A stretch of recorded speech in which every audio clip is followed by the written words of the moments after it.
2013 میں خواجہ آصف نے care prime minister تھے ان کی ہوئی بھرتیوں کو کورٹ میں چیلنج کی اور کہا کہ انہوں نے اللیگلی کی ہیں، اور کورٹ نے یہ بات تسلیم کی اور ان بھرتیوں کو اللیگل قرار دیا، اور اس کے بعد سے یہ رول بنا۔ اس کی وجہ یہ ہے کہ یہاں پہ جو سیٹ اپ ہے وہ بہت لوزلی ڈیفائنڈ ہے۔ ہم نے کوئی بہت سیٹ پیرامیٹرز نہیں بنائے ہیں جن کے تھرو ہم یہ کام کرتے ہیں۔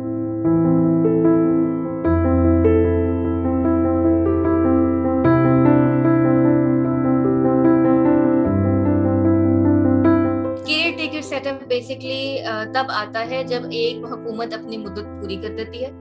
اور اس کے بعد الیکشن کروانے کے لیے ایک نئی انٹرم گورنمنٹ لائی جاتی ہے، جس کا صرف یہ کام ہوتا ہے کہ وہ ملک کی دیکھ بھال کرتی رہے، جو ملک کو کی جو ڈے ٹو ڈے ایکٹیویٹیز ہیں، مطلب کہ پاکستان کے relations with other countries out side of Pakistan, جو انٹرنل ہمارے کچھ نہ کچھ اکانومی کو چلانا اور ڈے ٹو ڈے ایکٹیویٹیز ہیں، ان پہ زیادہ سے زیادہ فرق نہ پڑے، اور ایک غیر متنازع قسم کا الیکشن جو ہے وہ کروائے، جس کے اندر کسی کو بھی یہ ڈر نہ ہو کہ ان کے ساتھ زیادتی ہو رہی ہے یا دھاندلی کا کوئی خدشہ ہے۔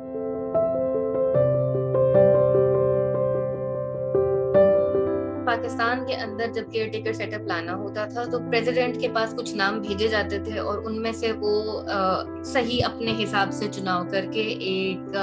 کیئر ٹیکر پرائم منسٹر اور ایک کیئر ٹیکر آپ کا جو باقی کے سیٹ اپ کے کینڈیڈیٹس ہوتے ہیں ان کو چوز کرتے تھے۔ مگر 20ویں امینڈمنٹ کے بعد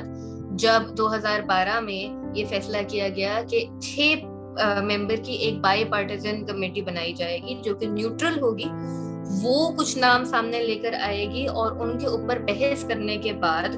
کچھ نام جو ہیں وہ فائنلائز کیے جائیں گے جو کہ کیئر ٹیکر سیٹ اپ کو چلائیں گے، اور اس وقت کے بعد سے یہی ریت چلی آ رہی ہے۔ یہ جو 6 ممبر کی کمیٹی ہوتی ہے، اس میں آپ کا ایک جو کی انسان ہوتا ہے وہ آپ کے پرائم منسٹر ہوتے ہیں، اس کے علاوہ آپ کے لیڈر آف اپوزیشن ہوتے ہیں، اور اس کے علاوہ 4 ممبرس جو ہیں وہ 2 ممبرس فرام ایچ سائڈ ہوتے ہیں۔ بیسکلی گول یہ ہوتا ہے کہ دونوں سائڈ آف دا گورنمنٹ جو ہیں وہ خود سے ایک ساتھ بیٹھ کے ایک ایسے طریقے سے اپنا کیئر ٹیکر خود چوز کریں۔ ایک دفعہ جب چیف منسٹر اور پرائم منسٹر کا چناؤ ہو جاتا ہے، اس کے بعد وہ لوگ کچھ نام سجیسٹ کرتے ہیں جن سے ان کا ایک چھوٹا سا کیئر ٹیکر کیبنٹ بنایا جاتا ہے۔ Of course it's not a full cabinet, it's just essential people. اگر ایسا ہوتا ہے کہ وہ کمیٹی جو کہ بیٹھی ہوئی ہوتی ہے جس میں آپ کے پرائم منسٹر، آپ کے لیڈر آف اپوزیشن اور 2 ممبرس فرام ایچ سائڈ ہوتے ہیں، اگر ان کا جو پروسیس ہے اس کا کچھ دن کا ٹائم ہوتا ہے، اگر اس ٹائم کے اندر وہ لوگ کوئی نام سامنے نہیں لا سکتے فور وٹ ایور ریزن، وہ اگری نہیں کر پا رہے ہوتے، ایک دوسرے کو جو ہے کنونس نہیں کر پا رہے ہوتے، تو پھر الیکشن کمیشن آف پاکستان خود سے ایک نام کا چناؤ کرتی ہے، اور جو آپ کے 6th کیئر ٹیکر تھے میر ہزار خان کھوسو، وہ پہلے ایسے کیئر ٹیکر پرائم منسٹر تھے جن کو اس میتھڈ کے تھرو چوز کیا گیا تھا۔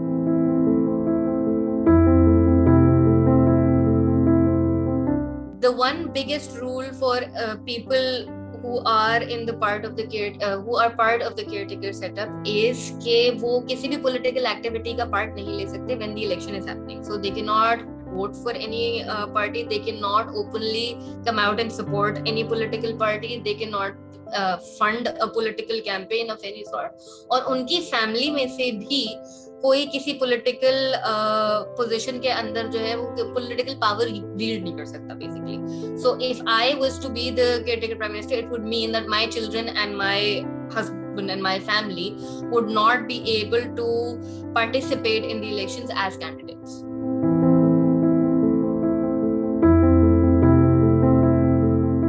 جو کام وہ نہیں کر سکتے، وہ کوئی بڑے پالیسی ڈیسیژنز نہیں لے سکتے۔ So as a caretaker prime minister you can not make changes to the law or suggest changes to the law. آپ کوئی major contract within the country اور کنٹری کے باہر نہیں کر سکتے، تو آپ کسی کنٹری کے ساتھ کوئی سے اکنامک کانٹریکٹ نہیں کر سکتے، کوئی آپ کا جو سیکیورٹی کانٹریکٹ ہے وہ نہیں کر سکتے، آپ کسی میجر انٹرنیشنل نیگوسیشن کا پارٹ نہیں بن سکتے۔ تو even if something was going to happen, say a government was about to get into a major security contract کہ ہم لوگ جو ہیں وہ آرمی ایکسرسائزز کروائیں گے with whatever country, that will have to go on hold until the next government is elected.